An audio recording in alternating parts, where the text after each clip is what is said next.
Is it getting real yet? No. No? No, it is. It very much is getting real. And I don't know.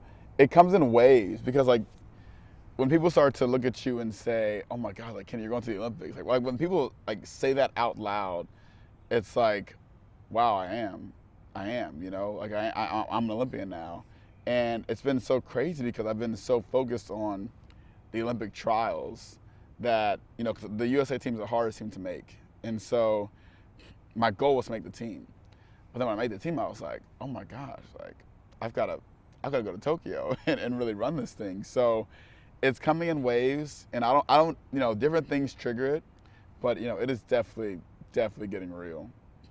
I mean, to hear those words roll off your tongue, like, I'm an Olympian now, Yeah. and really forever. Yeah. You're going to keep the title forever. I know. That's the coolest part. I mean, I always joke with my friends, like, I just want the Olympic tattoo. Like, that's all I want. Like, my mom was not a fan of tattoos. But she, you know, she's fine, but this is an easy one to get approved. And so I've been dying to get the tattoo because it's forever. But it's also, you know, this title is forever. And so I'm excited to be able to kind of, you know, put that in on my lifetime resume. That's the one tattoo Mom says is okay. Mom says it's okay, so I can get that one. So she's here. She's in Atlanta. So they live in Mableton, and so they're here. My dad comes to pretty much every practice that I have, and my mom, she is obviously just as supportive, but she doesn't come to every practice. But they're here.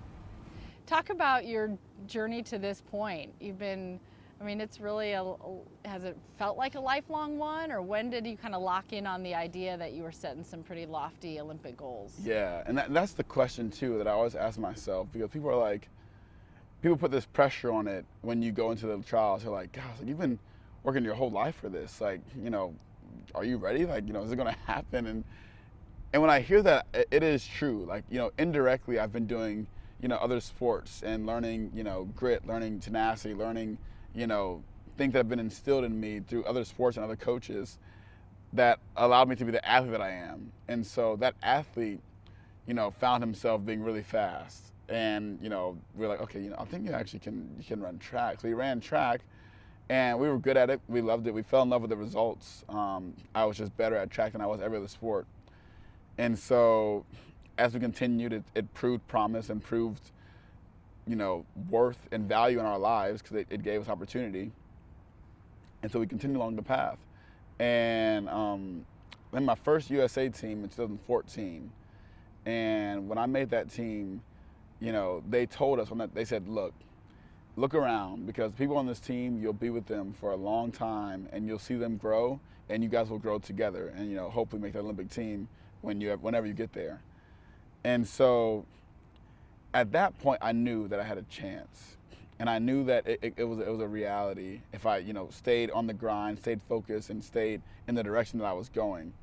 So, you know, to say that it's been a lifelong goal could be true, but it's a matter of just, you know, I wanted to get to the pinnacle of the sport and go as far as I could within the sport, and this is the goal. And so to finally reach this goal that I've had for so long is unreal. And the journey's been crazy. I mean, I've gone through injury, I've obviously gone through college and coaching changes, everything to get to this point, and it all just feels worth it. And it's just so cool, so cool. For people who don't know a lot about your college experience, talk a little bit about that. Yeah, so I went to UNC Chapel Hill, and the best school ever, go Hills. And I loved it. So I graduated high school from Pace Academy at 2014.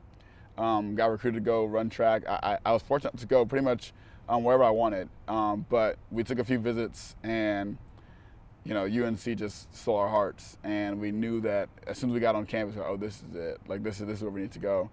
And so had a great career there. I was 4-time All-American, had quite a few ACC championships, and my biggest, I have the UNC school record in the 400 hurdles, but I also won the Patterson Medal, which is the highest honor UNC gives any athlete.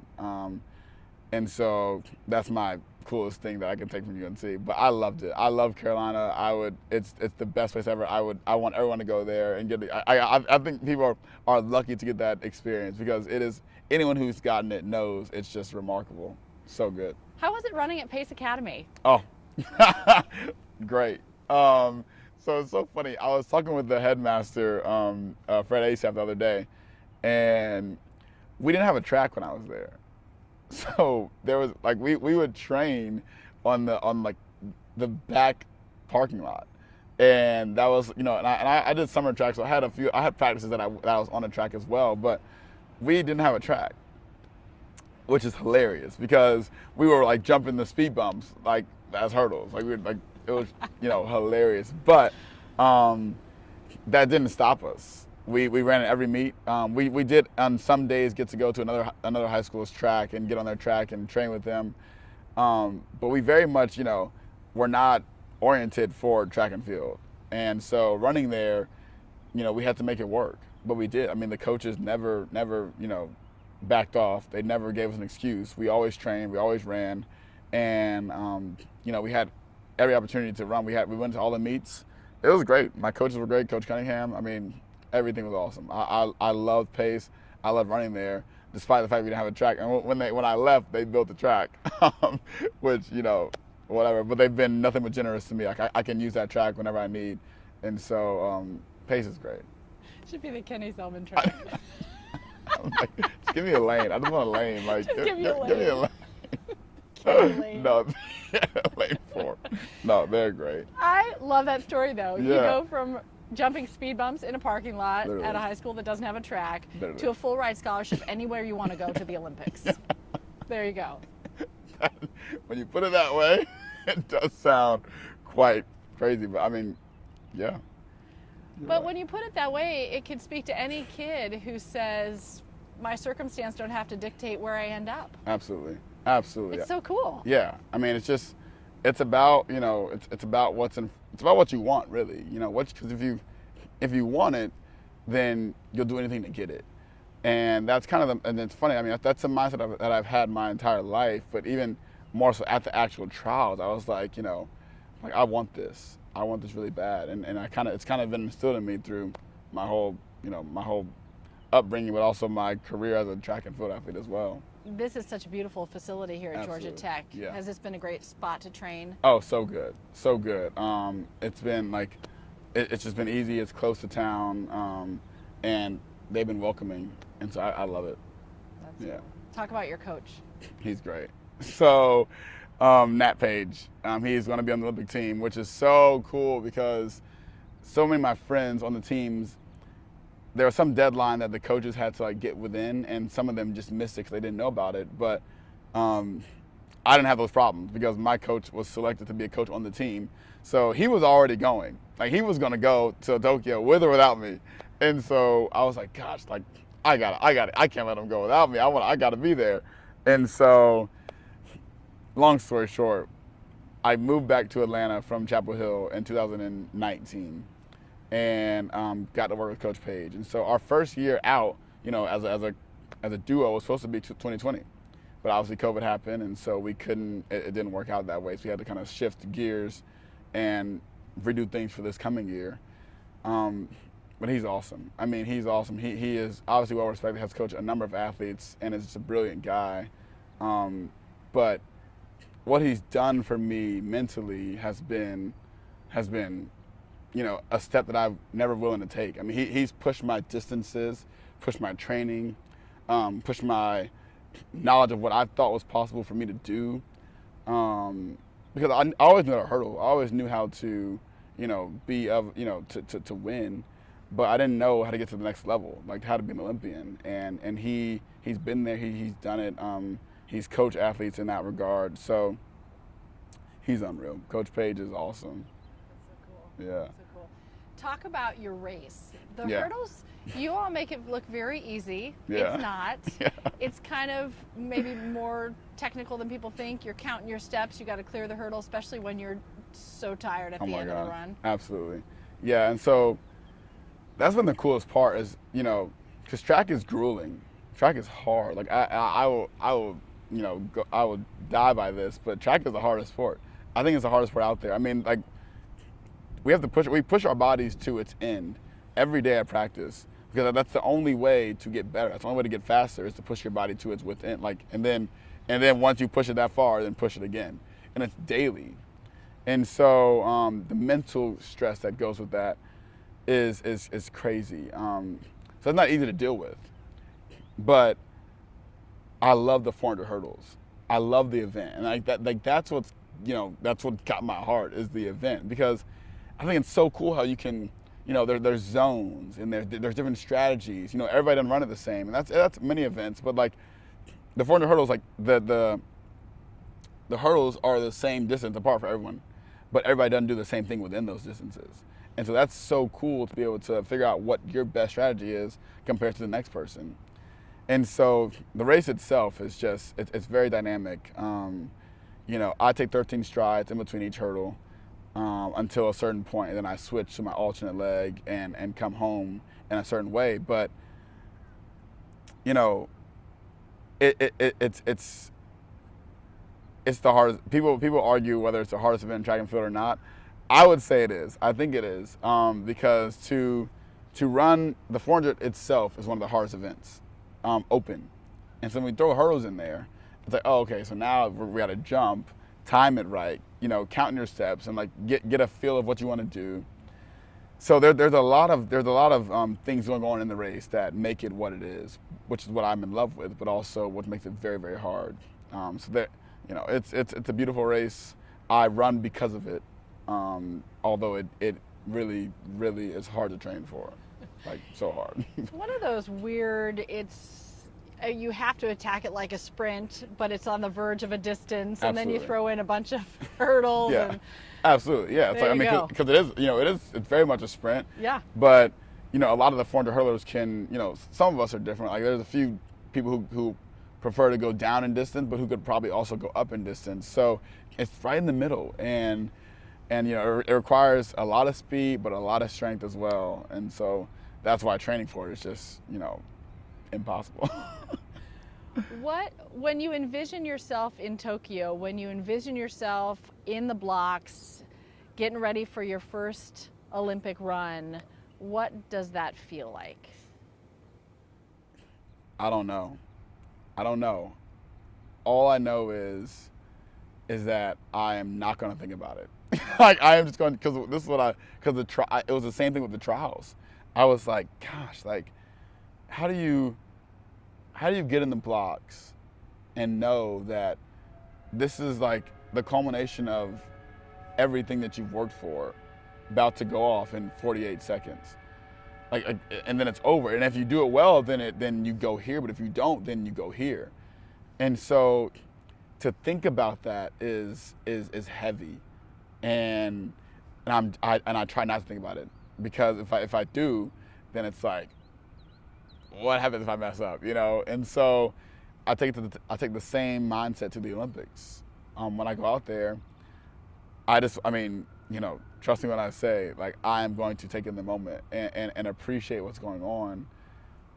But I'm just going to focus on my race, focus on what I have to do that round to get to the next round. And then when we get to the final, what I have to do to, get a medal. And so take it step by step, but break the race down and just keep it focused on the job at hand. Because if you think about, everything else, you'll be overwhelmed. Is the goal a medal? The goal's a medal. The goal's a medal. I mean, the 400 hurdles is stacked.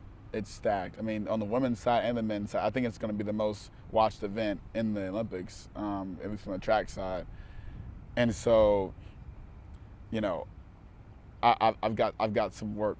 Like there's some work. There's some dogs out there. The world record was just broken in the 400 hurdles this year, or like a week ago. And so it's going to be some work, but nothing that I'm not willing to do, and nothing I don't feel like I'm capable of doing. So the goal's to medal. The goal's to get to that final and then get a medal. So. You were talking about, like, you have to be careful about your mindset when you're getting in the blocks, because you get in the blocks in this race and you have to look at it like any other race, but it's not necessarily any other race, I guess. 100%, yeah. So, when I was at the trials, and it's how do you tell, as a coach, as a parent, as an athlete, how do you tell yourself, like, don't think about this right now? Because when you get in the blocks, you realize that this is the culmination of your entire life, or everything you've been working for, at least as far as this goal has been in your sight. And how do you tell yourself, like, if you mess up, then like you're going to end up here, but if you do really well, then it could take you to heights that you've never seen before. And so to not, like, I think it's important to not think about that, because if you do, then you're going to shut yourself out. You're not going to be able to focus on your race, focus on the job at hand, because if something goes wrong, they can take you this way, that way, other ways. So I just try to focus on, what I have to do, and what I have to do to move forward, to advance, to do well. Because if you don't, if you let the moment take you over, then it will take you over, and it'll do just that in the worst way. So, yeah. How much does it mean to represent Mableton, Georgia, Pace Academy, Greater Yeah. Atlanta, Georgia? Yes, so cool. I mean, I love Atlanta. I love the city. I was born and raised. I'm from Mableton. My house is in Mableton. I went to school in Atlanta. Obsessed with Atlanta, and so we have a few Olympians on this team from Georgia, and so not too many from actual Atlanta, but or there are a few. But it's awesome. It's awesome. It's so cool to see people attached, like Kenny Selmon from Atlanta going to Tokyo. Like, I feel like I'm putting the state on my back, or the city on my back, which is cool. And I wouldn't want to do any other city. I mean, I love Atlanta. I love that I can claim this place because it's the best place. And so just so fortunate to represent Atlanta, but also like Pace Academy. I mean, I love Pace. Pace has done so much for me as a man, as a student, as a member of society. Pace is just great. So I love to be able to put them on the pedestal that they deserve. And then obviously, Mableton, where I'm from, in my family, just everyone, like the Selmon name, I carry that, with power, and feel good about that. And so I'm glad that, I can carry and represent all these different, dynamics of my life in the best way. And so I'm just excited. I'm excited to do it. And I love to be able to slap those titles on it, like, Atlanta, Pace, UNC, all that. So fun. And when you actually wear the Team USA gear, the whole world tunes into the Olympics in kind of a different way, understanding you guys have been competing all over the world like Right. crazy. Oh, yeah. But is there something a little more magical about the Olympics and representing Team USA, and what does it mean to represent Team USA? It's so funny you say that, because people think that track is like every 4-year sport. People are like, oh, like they don't run until the Olympics. Like it's like no, we definitely do. We definitely have meets, every year. But there is something about the Olympics. Simply because it's also just it's the pinnacle of sports in general. When you are selecting people from a country to represent a country, you want the best people in that country. And so that in itself is why the Olympics has so much weight to it, and it's so, so cool, and people tune into it. But to figure out what it means to represent the USA, when you think about the fact that out of all the people in the country,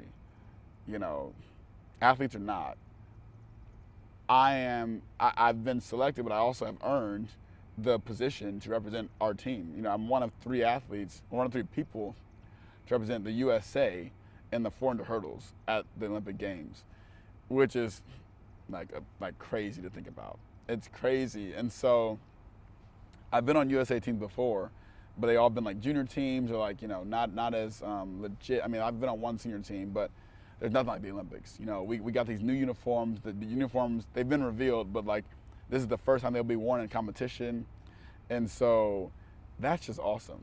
And I've tried on my uniforms and plenty of times, and they fit great. And so I can't wait to be able to wear them and have that USA on my chest, because there's nothing like it. There's nothing like it. The respect, the honor, the appreciation that I just have is something that we take very seriously, and I can't wait to get to be able to represent it.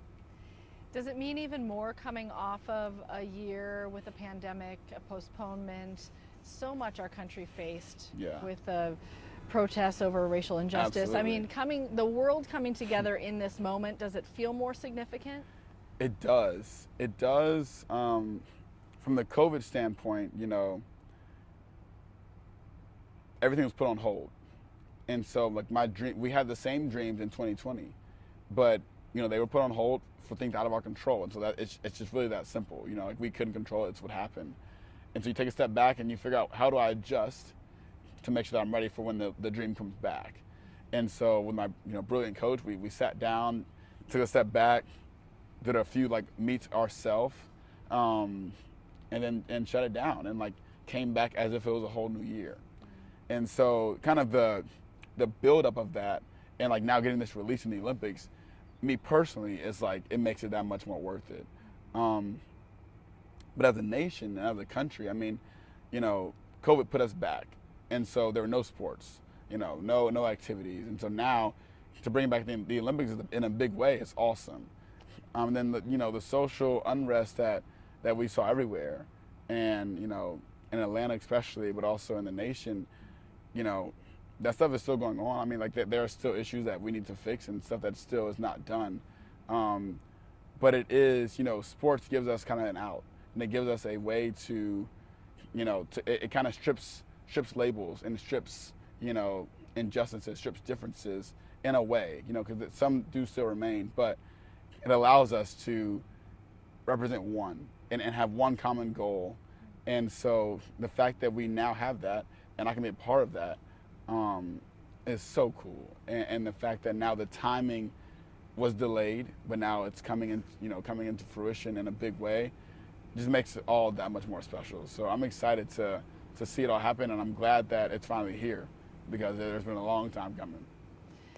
Yeah, it is happening. It's going to be different. It'll be unlike any other Olympics. I know no fans are going to be there, but is the overriding thought, at least we get to run. Yeah. At least we get to compete. 100%. Because I think that's, and I can't speak for everyone, but like I know for myself, when you hear these updates, you hear like, no fans, or my parents can't go, or this, that, and the third. Can I go? As long as I can go, that's what matters right now. Like can my teammates go? Can we compete? Like, can we have this this battle of the countries? Like, can that happen? Will that happen? If the answer is still yes to that, I think we're all okay.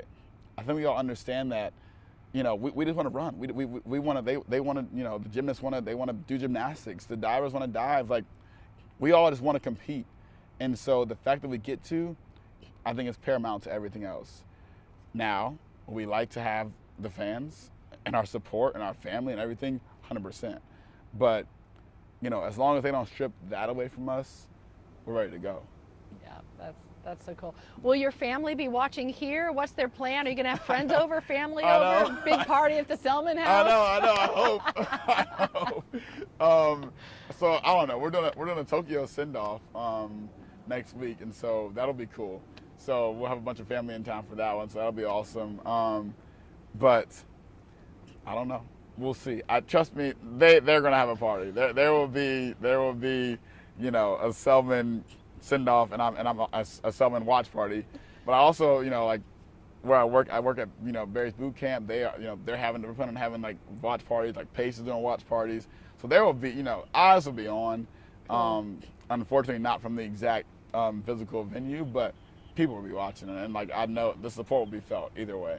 No doubt. Yeah. Now, you got to tell me more about Barry's Bootcamp. So, there's people in your class, taking your class, who may or may not know that Olympian is teaching the class at Barry's, and you're living right upstairs. I know, yeah. So it's been crazy because people. So when I started working at Barry's, people, like he runs track, like he runs track, he's fast, or whatever. Like people don't understand like how fast I was, like, or like the real goals that I had in mind. So it was just like Kenny he's a track guy, he's the instructor, he's a track guy, or whatever. They're thinking it's a hobby. It's a hobby. I just, Kenny, he practices in the morning, or whatever. Like, it's no big deal. And so, so when it all happened, like as my season progressed this year, people were like, whoa, like, well, Kenny's like ranked pretty high. Like, what does this mean? Well, Kenny won that meet. Kenny got, a world leading time, or, Kenny's ranked this high in the world. So as the season progressed, people started to take notice and were like, wait, this is like Kenny may be in the Olympics, and like my instructor may be an Olympian. And so, as the trials happened, I was away from the studio, and so people were tuned in, and when I made the team, people were like, wait, what? Like, because people love me as an instructor just because, like, I don't know, I feel like I give good vibes and I've got a cool playlist. But now it takes to another level. They're like, wait, I'm being, this guy's an Olympian. So it's been funny. And that's just track in itself. People don't understand us track athletes, because a lot of us have to do a bit more regular jobs, and not, because I was fortunate enough to be able to run track full time when I was with Spider, but you do have to, I was just doing various stuff to fill time and to have fun and meet people. And so people don't realize that, there are really good track athletes in the world that are not doing, that are doing pretty regular things. And so then when we get to this stage, it's like, wait, hold up, you're not regular. You're a different level. So it's been fun, it's been cool, and I'm glad, and I'm not stopping berries. Like, people keep asking me, are you gonna quit berries? Like, are you gonna stop being an instructor? I'm like, no. Like, I love berries. It keeps me humble, keeps me down. Like, I love my clients, like everyone. I would never switch up like that. That's awesome. And you're going to teach right up until you leave. Absolutely. Now, Elijah's an amazing story because he fell on the javelin and then fights his way back and makes the team. I mean, an incredible story. Like, when that broke, I was like I had never heard anything about, like, I've never seen anything like that, ever heard anything like that. And so it was a big deal when it happened. And, it's easy to have a dream, but it's easier to give up on a dream when, adversity strikes. And so he could have easily been like, okay, I'm not doing this anymore. Like, what am I doing? And so the fact that he stayed with it is just remarkable. And then stay with it in a big way. So. Do you all get pretty close? Do you get to know each other pretty well? Because you're in different events. Right. But...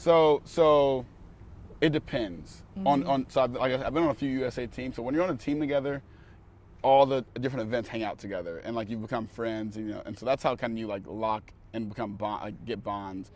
Yeah. I don't know Elijah in that way, but I just know his story. But I know like Kendall, I know Katora, I know Gary, I know all those people, and so just through the sport, track is so unique because we are all very much, we're all it's an individual sport. So like there's no really teams unless when you're in college you're on a team, but like. When you make a USA team, you're on a team, but like there's no teams. Like when you line up on the line, it's you versus the next person, and like no one can come to your assistance during that race or during that event. And so that individual aspect in itself, requires or it allows for like different bonds to be created, because it's really just like you versus the next person. But like after the race, or like when you travel to Europe. I'm racing against my boy, but after the race, like we got to go eat together. Like we're going to the same dining hall, and like either you sit alone or you sit with him. And so, when you step on the track, it's all business, and that's very much understood. But the sport, we're all friends. Like we are all friends, and trust me, there are some rivalries, some beefs. But I would say the majority of us are very close, and at least know of each other and speak when we see each other. And that's what I love about the sport, too. It's all, like, we all hang out. That's so cool. Yeah. I love it. Well, I could talk to you all day because you're so much fun, but I want to be respectful of your time, too. And also give Coach. So. Yeah, let me call Coach. Yeah, see if he'll pop over.